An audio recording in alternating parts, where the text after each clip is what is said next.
till those all seas gray. Drowning in the monotone, no escape today. But I need a haircut, break the static's hold. Losing up this time, it bites, the score is told.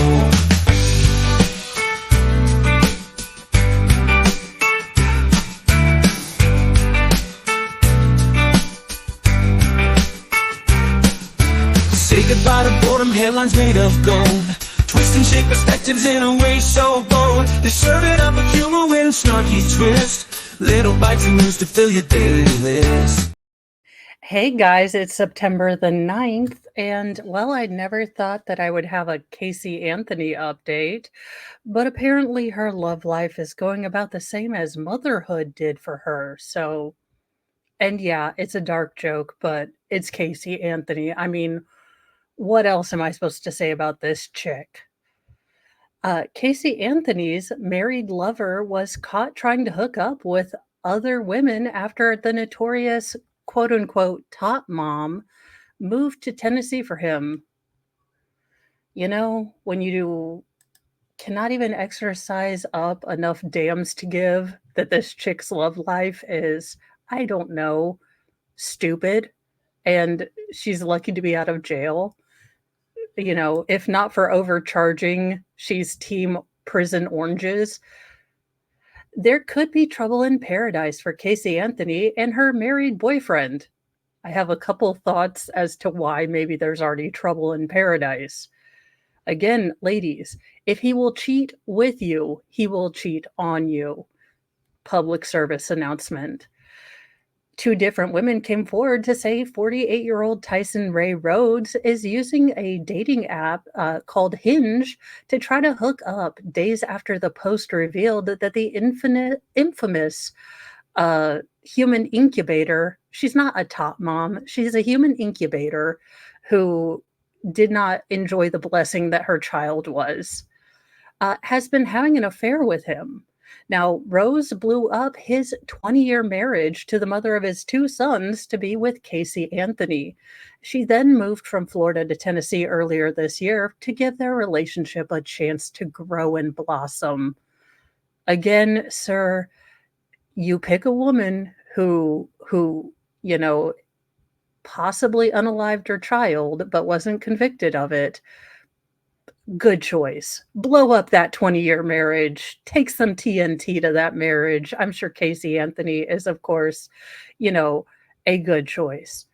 Now, the Post has reviewed screenshots of conversation between the women and an account that appears to be Rhodes' profile on Hinge, where he said he's single too and looking for love. In one conversation, a woman confronted Rhodes with the Post story about Anthony. Did you know you're in the New York Post for dating Casey Anthony?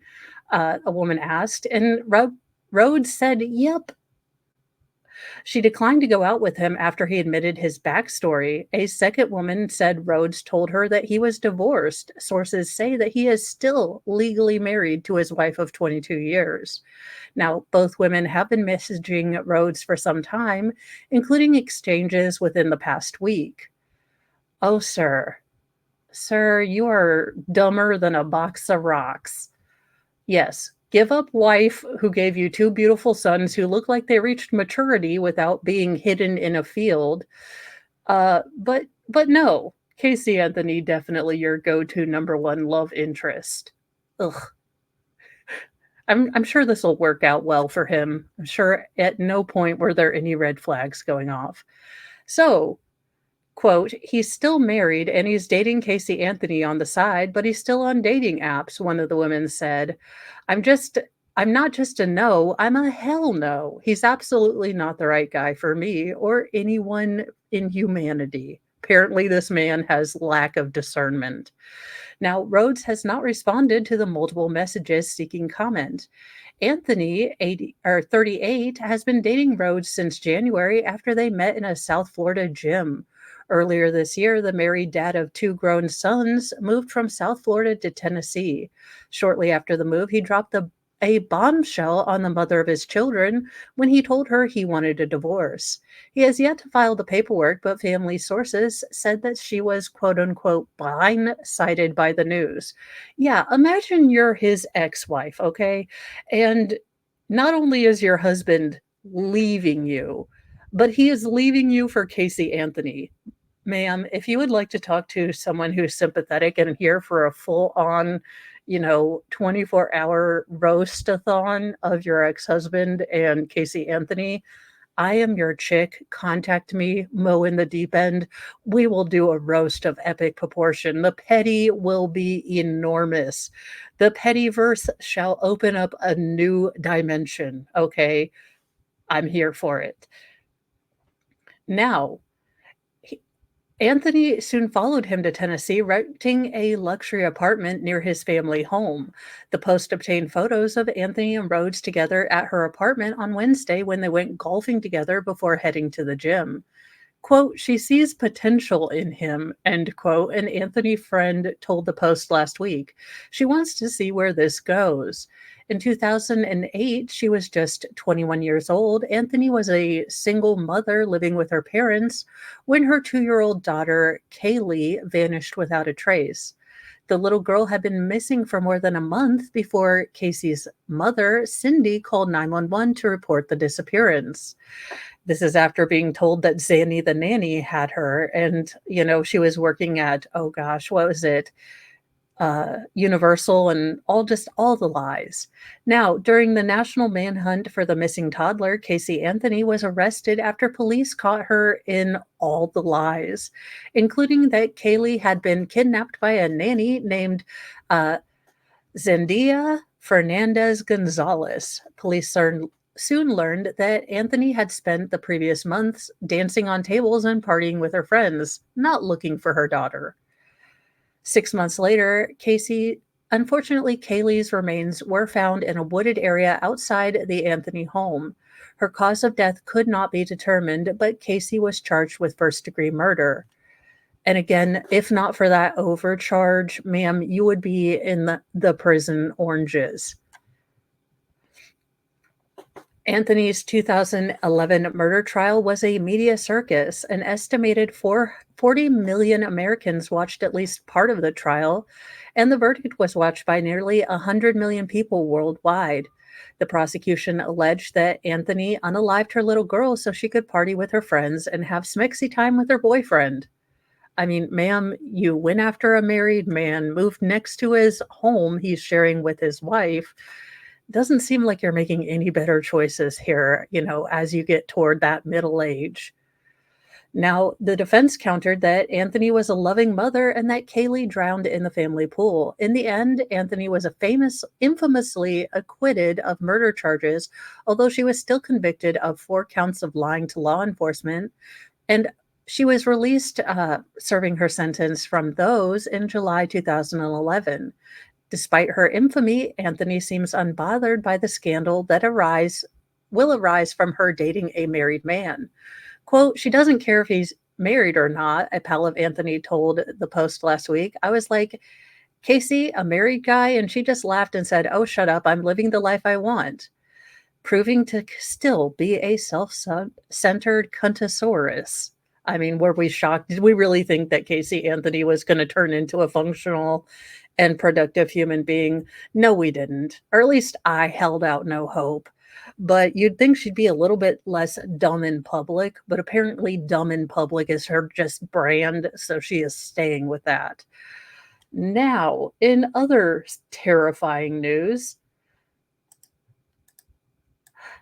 well, syphilis is at its highest level since the 1950s, and here are how experts are trying to, well, combat that.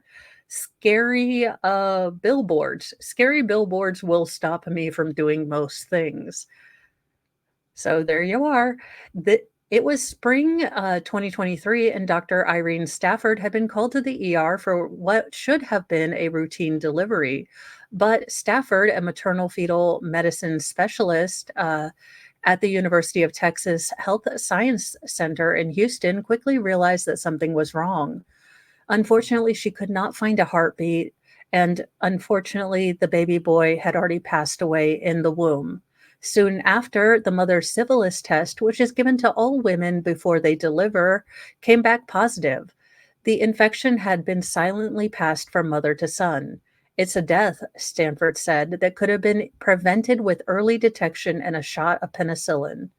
Syphilis and STD, or STI, since we're just deciding to change every, name of things, was nearly eliminated in the US at the beginning of the 21st century, but has made a dramatic comeback.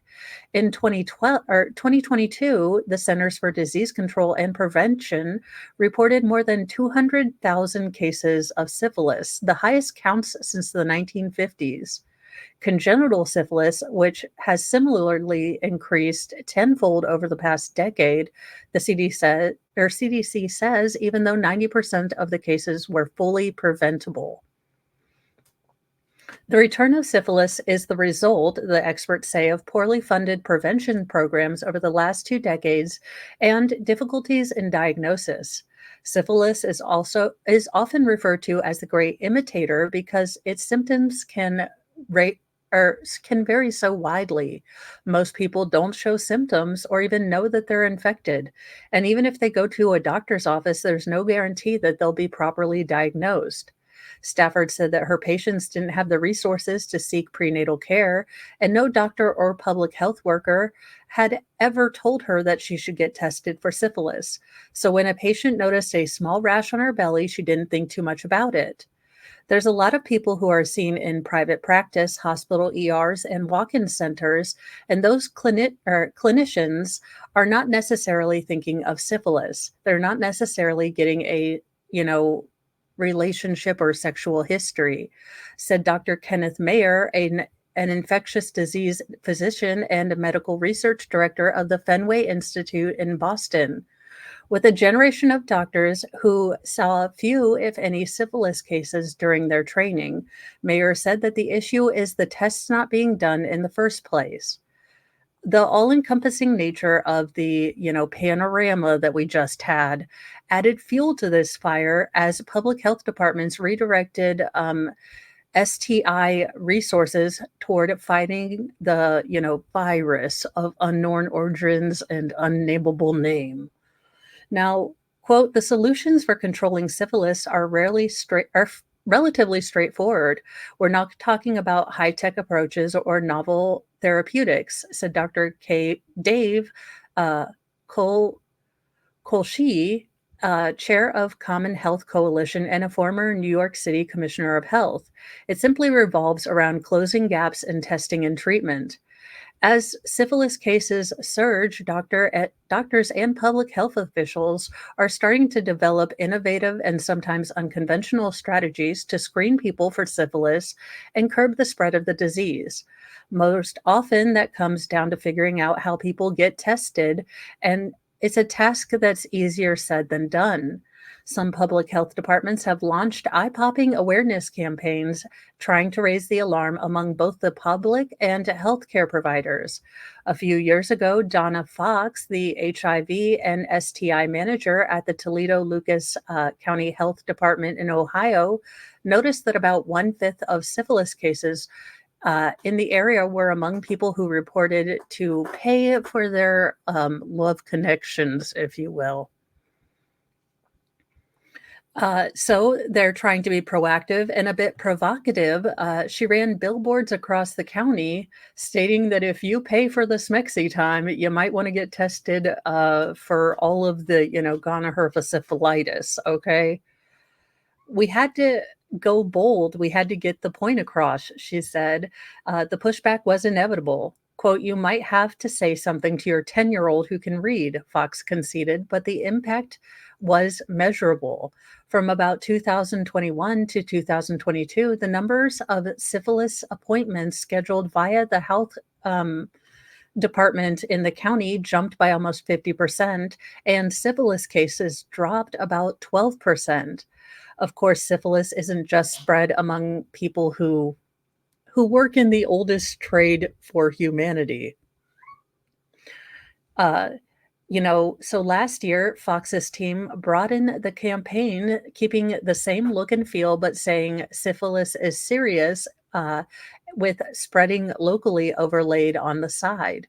Another billboard campaign across the country have featured giant bloodshot, infected eyes with blurry words, eye syphilis is serious, and a silhouette of a pregnant woman with a red belly saying syphilis can be fatal to your baby.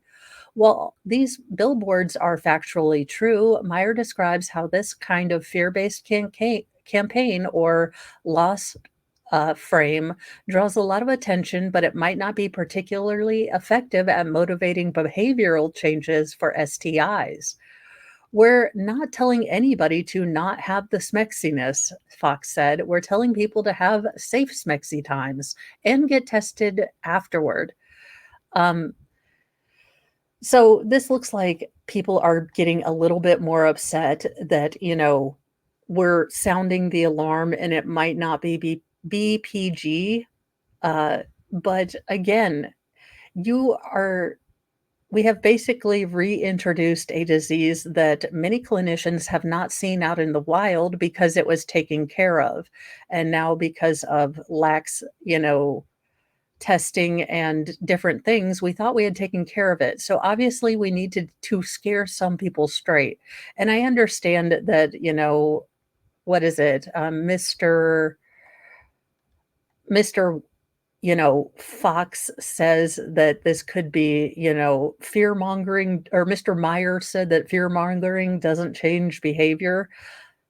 Well, I'm thinking if we put some more of those scare you, into gloving up, pictures up, I think we'd have a lot less I think we need to start shaming, we need to start scaring people again. Call me crazy, but as a teen, if I had seen, I saw the scary, this is what happens when you get all the STIs pictures, and it kind of made me think a little bit smart for a while. I mean, not all the time, but it did scare me straight about, unprotected the smexy time. So, honestly, you need to scare kids, you need to tell them the reality of these things, and then we need to have resources available for people that aren't able to have, consistent health care or, health insurance, places where they can get tested for low cost or no cost to themselves. I feel like this isn't rocket science, but I'm guessing I'm gonna do an article, or I'm gonna pull an article in about a year and a half where we are still trying to combat this. So I might wanna mark this date on the calendar so I can remember that, Mo from a year and a half ago said, "I bet the government is going to be fairly ineffective at coming up with a plan to figure this one out." In our final story for Newsy News Nuggets, we have, well, a wanted pastor. A fugitive pastor wanted by the FBI has been caught in the Philippines. Not sure what he was doing there, but let's find out.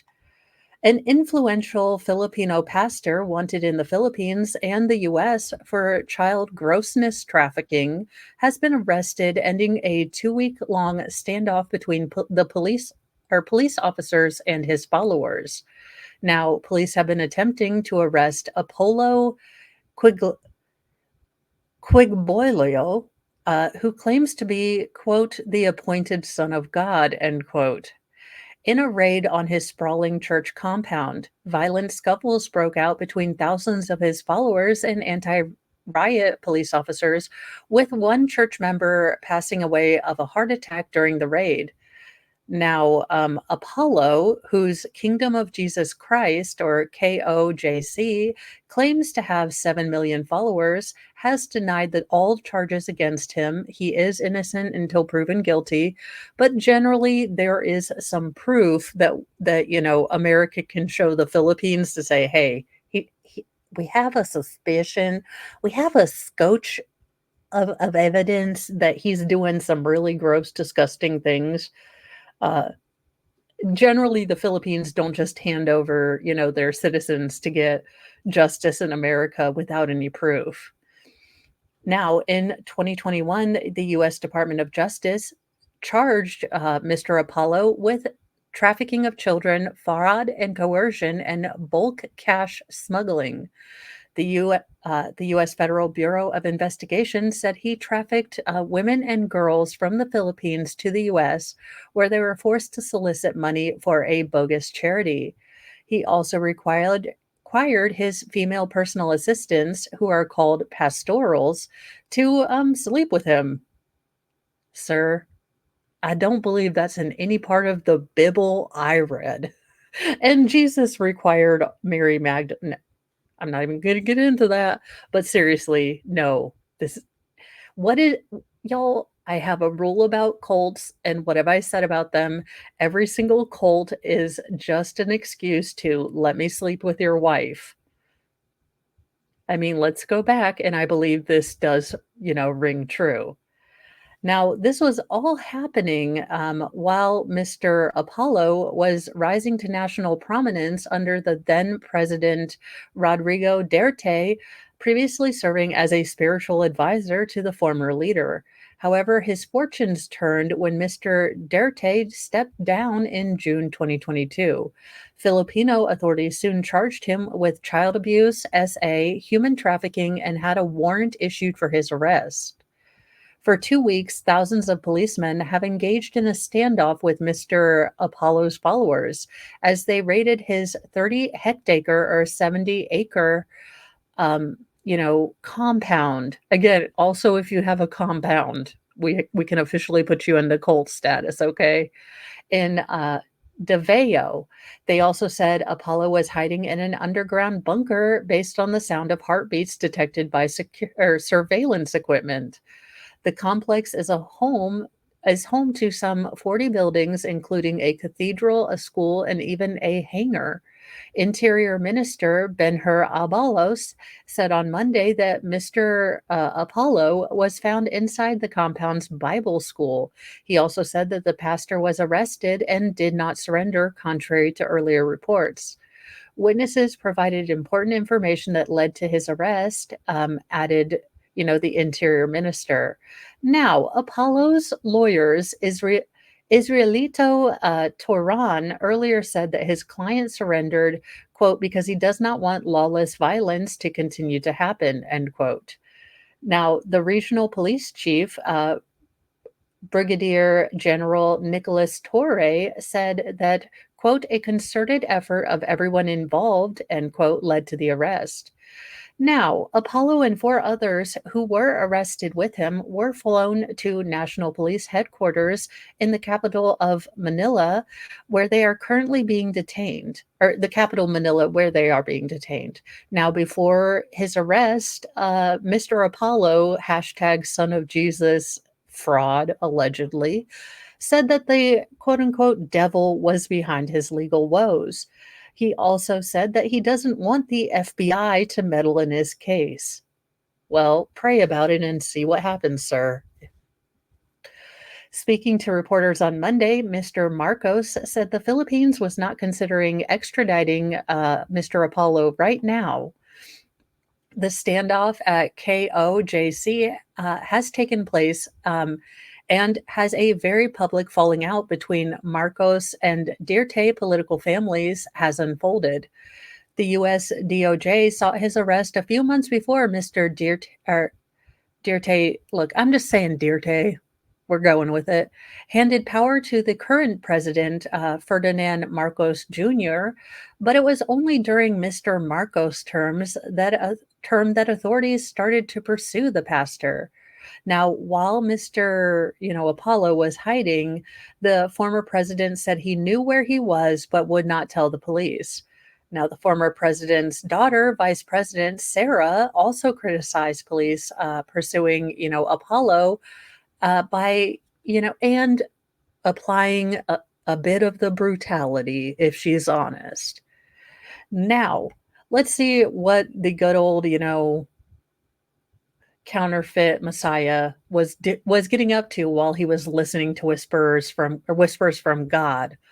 Now, Mr. Quibbly Apollo set up KOJC in Davao in 1985 after hearing God whisper to him that I will use you while attending an event by an American pastor, Billy Graham, in South Korea in 1973. When he's not at his compound, he can be seen traveling on his private jet. He delivers sermons from a glass podium that's set right against giant photographs of his lush hilltop estate called the Garden of Eden Restored. What in the actual blasphemy is this crap? Okay, sir. These are broadcast on his own TV, radio, and social media networks.